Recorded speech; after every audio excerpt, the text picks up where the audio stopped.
It is not just the Titan submersible. It is a question that has never been answered. How could a revolutionary vessel made of space-age carbon fiber, worth $250,000 per ticket and advertised as the ultimate gateway to history, collapse into dust in just 20 milliseconds? Why did a system designed to defy the crushing weight of the deep ocean surrender to microscopic fatigue and invisible flaws? And more importantly, why did 5 explorers become the first victims of the very confidence they trusted? But that is only the surface. Behind the moment contact was lost in the freezing dark lies another story less told, but equally dangerous about corporate hubris, ignored engineering warnings, and a chain of small errors merging into history. Why did it all happen in June 2023, and what actually killed the Titan? The pressure, the material, or the arrogance of its creator? Stay tuned, because the truth about the Titan implosion is unlike any story you know.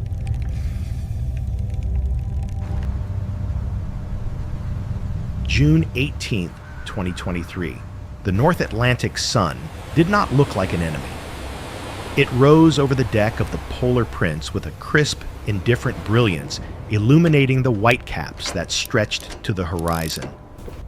On the support ship's deck, the mood was not one of dread, but of electric anticipation. The air smelled of salt spray strong coffee and the specific metallic scent of high-end machinery. For the 5 men preparing to board, this was not a descent into a grave. It was the purchase of a ticket to immortality. They were about to join a club smaller than the number of people who have walked on the moon. Resting on the launch platform was the Titan. In the bright morning light, it looked less like a submarine and more like a piece of modern art, a smooth white cylinder designed to reject the old heavy logic of steel and titanium.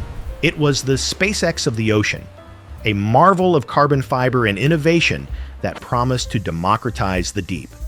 Stockton Rush, the CEO and pilot, moved with the infectious energy of a man who believed he had outsmarted physics.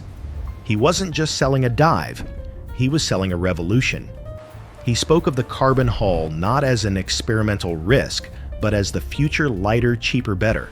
The passengers removed their shoes before entering a ritual that felt strangely domestic, like entering a Japanese tea house or a sacred temple. Inside, the atmosphere was intimate. There were no complex dashboards of switches and dials, only touchscreens and a singular modified game controller. It felt accessible. It felt safe. The warm glow of the internal monitors bathed their faces in soft blue light, masking the absolute cold that waited just inches beyond the wall. Paul-Henri Nargeolet, the legendary Mr. Titanic, sat calmly. He knew this darkness better than any man alive. Beside him, British billionaire Hamish Harding and the father-son duo Shahzada and Suleiman Dawood settled onto the flat floor. They shared the nervous, giddy laughter of explorers at the edge of the map. They had water bottles, sandwiches, and the promise of a view that would change their lives forever. Then came the ritual of the seal. From the outside, the support crew began to close the titanium end cap. There was no hatch the passengers could open from the inside. They were cargo. One by one, the 17 heavy-duty bolts were driven home with a pneumatic whine, the sound of the world being mechanically locked away. With each turn of the wrench, the fresh Atlantic air was cut off, replaced by the recycled atmosphere of the pressure vessel. The launch platform dipped. The Titan slipped beneath the surface. The transition was beautiful. The water shifted from the churning white of the surface to a piercing jewel-toned turquoise, and finally to a twilight indigo. Inside the hull, everything was functioning perfectly. Systems were green. The text messages to the surface were crisp and casual. They were comfortable. They were descending through the water column at a steady pace, the hull protecting them from the mounting weight of the ocean. To the passengers, the carbon fiber walls appeared solid, a fortress of human ingenuity. But deep within the microscopic weave of the composite material, invisible to the naked eye and deaf to the sensors, the resin was remembering the stress of every previous dive, holding a silent grudge that was about to be settled. For now, however, there was only the thrill. The screens showed the depth increasing 500 meters, 1,000 meters. The light from the surface faded into a memory, leaving them in a private universe of anticipation. They were pioneers in a golden chariot, sinking gracefully toward the most famous shipwreck in history, unaware that they were already ghosts. The sun is gone. The Titan is now falling through the midnight zone, a realm of perpetual darkness, where sunlight has not touched for millions of years. Inside the cylinder, the atmosphere shifts. The warmth of the surface is a distant memory. The temperature inside the pressure vessel plummets near freezing. The passengers zip up their heavy fleece jackets and pull on thick wool socks. The air grows damp. Condensation begins to bead on the curved carbon fiber walls, cold sweat on the skin of the machine. They are at 3,300 meters. The pressure outside is now 380 atmospheres.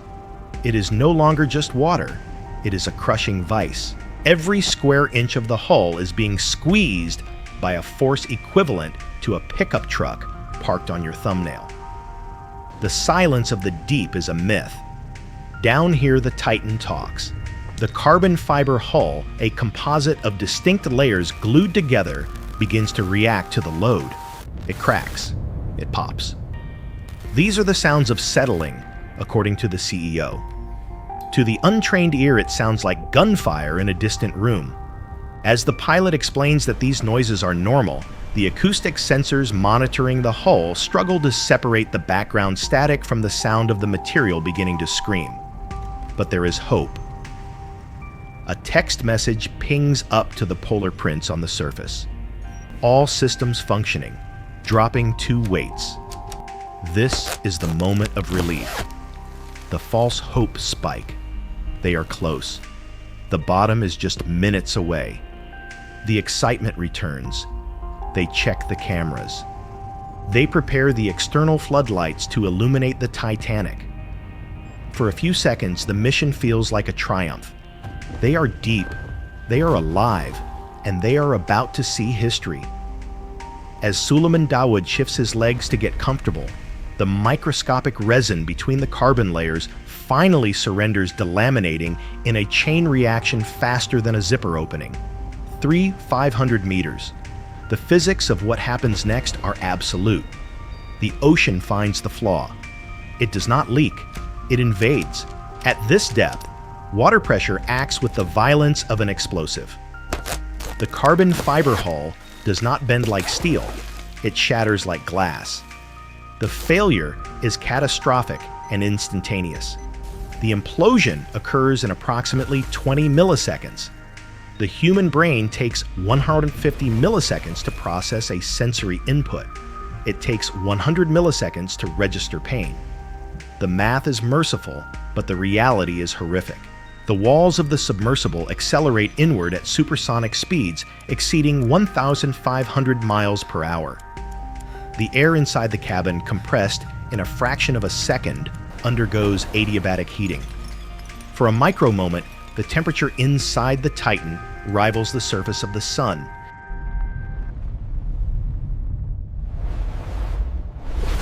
The air turns to plasma. There is no scream. There is no panic. There is no drowning. 1 millisecond, they are 5 men looking at a screen thinking about the Titanic. The next millisecond, the biology that makes them human is incinerated and pulverized before their neurons can even carry the signal of danger to their brains. They do not die. They are erased. The machine and its passengers cease to exist.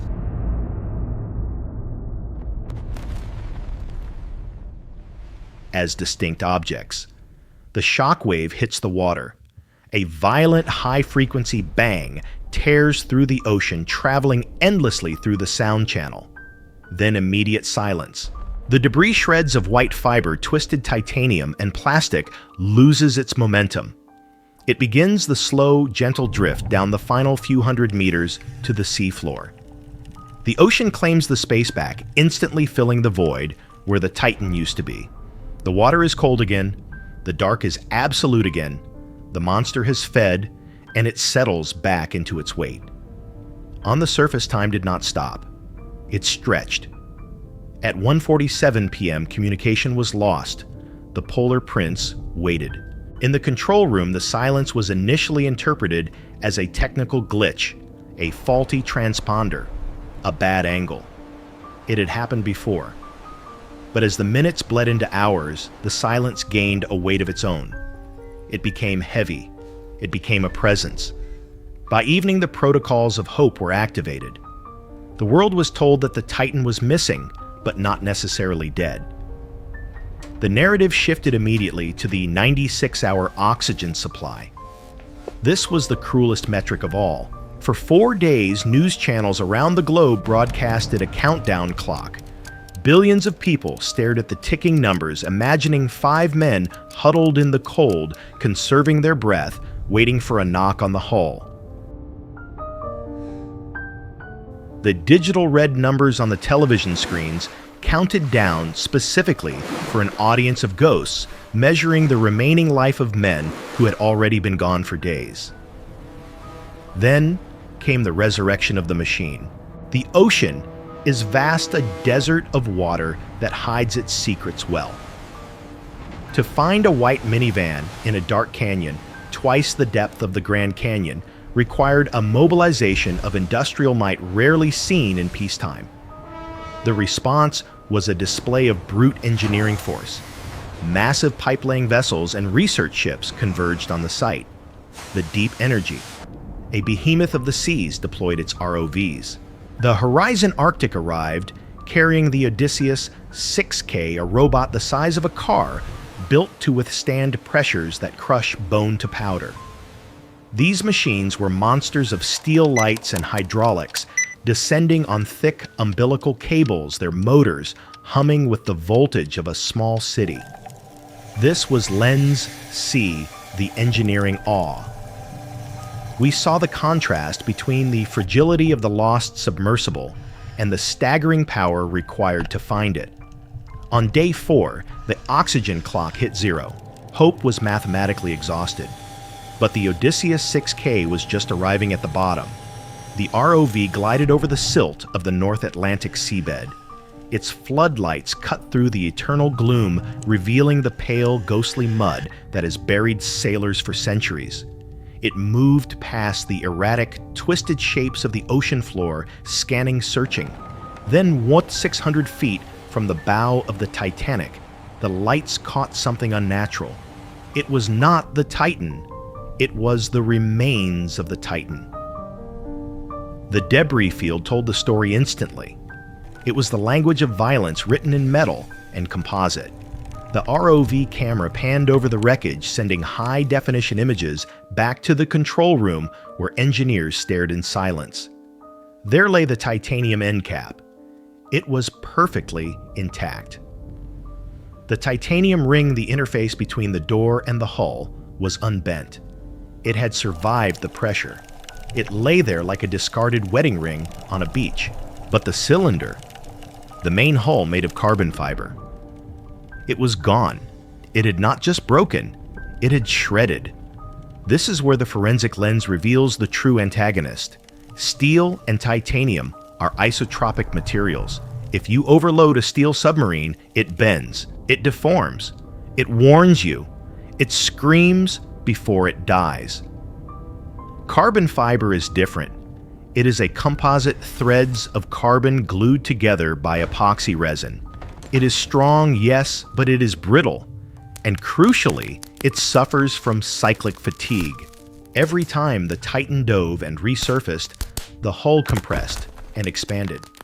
Microscopic cracks formed in the resin. With every dive, the structure grew weaker, not stronger. The investigation revealed that the carbon fiber did not yield. It delaminated. The layers separated like the pages of a wet book being ripped apart. When the collapse happened, the hull didn't crush inward like a soda can. It disintegrated into shards and dust. The ROV cameras zoomed in. They found the landing frame. They found the rear cover. But they found no bodies.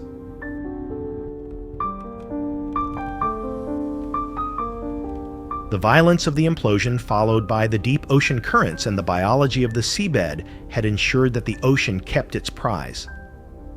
A single white shoe might have drifted in the current, a mundane, mass-produced object, now serving as the only grave marker in a cemetery of total darkness. The recovery operation began. A crane on the Horizon Arctic lowered a cable 3,800 meters down. Slowly, painfully, the pieces were brought up. When the debris broke the surface of the water, days later the world saw the reality. The twisted metal was laid out on the dock in St. John's. We saw the wiring, the crushed electronics, the exposed innards of the machine. It looked small. It looked pathetic against the gray sky. The experimental sticker on the side was gone. The marketing pitch was gone. All that remained was the physics. The titanium parts, the parts based on established marine engineering, came back whole. The carbon fiber, the disruptive innovation, came back as confetti. The investigation would continue for years. There would be hearings, lawsuits, and Coast Guard reports. They would talk about safety regulations, about the refusal to class the vessel, about the emails from engineers who begged for more testing. But the ocean had already delivered its verdict. It had conducted the ultimate stress test, and the grade was absolute. Now 2 monuments to human arrogance lie within sight of each other on the ocean floor. One is a mountain of rusting steel, a tomb for the Gilded Age, where 1,500 souls died because they believed a ship was too big to fail. The other is a scatter of shredded carbon fiber, a tomb for the modern age, where 5 souls died because they believed technology could cheat the rules of nature. They are separated by 111 years of history, but they are united by the same fatal flaw, the belief that nature will bend to human will. The ocean has reclaimed its silence. The pressure at 3,800 meters is once again perfect, uniform, and crushing. It does not mourn the Titan. It does not hate the explorers. It simply is. The debris rests in the dark, a warning written in broken shards that will last longer than the bones of the men who wrote it. The distinction between a visionary and a madman is a boundary that does not exist in the moment of action. It is drawn only in the autopsy of the aftermath. History is kind to those who return. We call them pioneers. We name schools after them. But for those who do not return, the verdict is often cruel. In the cold light of hindsight, the line between courage and hubris becomes razor thin, and often we only know which side a man stood on by the debris he leaves behind. The Titan tragedy forces us to confront an uncomfortable truth about the modern age we have begun to mistake access for conquest. We live in an era where we believe that with enough capital and enough technology, every corner of this planet can be turned into a destination. We treat the summit of Everest like a queue for a tourist attraction. We treat the edge of space like a roller coaster for the wealthy. And we assumed fatalistically that the bottom of the Atlantic was just another experience to be bought packaged and consumed. But the ocean is not a theme park. It is not a backdrop for human vanity. It is a hostile alien planet that happens to exist on our own. At 3,800 meters, the environment is fundamentally anti-biological. It is a realm of perpetual night where the water pressure exerts a force so violent that it challenges the structural integrity of the atom itself. Down there, a human being is not an explorer. They are a trespasser. We are soft, fluid-filled sacks of biology invading a kingdom of crushing weight. The abyss does not care about your net worth. It does not care about your intentions, your spirit of adventure, or the waivers you signed on the surface. It recognizes only one currency, the absolute integrity of your engineering. The tragedy of the Titan is not just a failure of carbon fiber. It is a failure of respect. It is what happens when we forget that we exist on this planet by the grace of a fragile set of conditions. When we step outside those conditions into the void of space or the crush of the deep, we are entering a courtroom where the laws are written by physics and the judge is merciless. Physics is the only scripture that cannot be edited. You cannot charm gravity. You cannot negotiate with 400 atmospheres of pressure. You cannot spin a narrative that the water will listen to.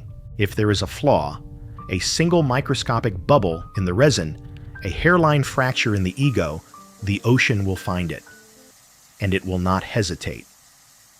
So as the silt settles over the two wrecks, the Titanic killed by the arrogance of speed, and the Titan killed by the arrogance of innovation, they serve as a silent twin warning to the future. Explore, yes. Push the boundaries, yes. But never forget that when you stare into the abyss, you are looking at a force that can erase you without a moment of malice simply because you forgot for just 1 second that you were small. History is not just dates and numbers. It is the collective memory of our species. Thank you for taking the time to remember these events with us. If you have a story or an event you believe deserves to be told, leave it in the comments. We are listening.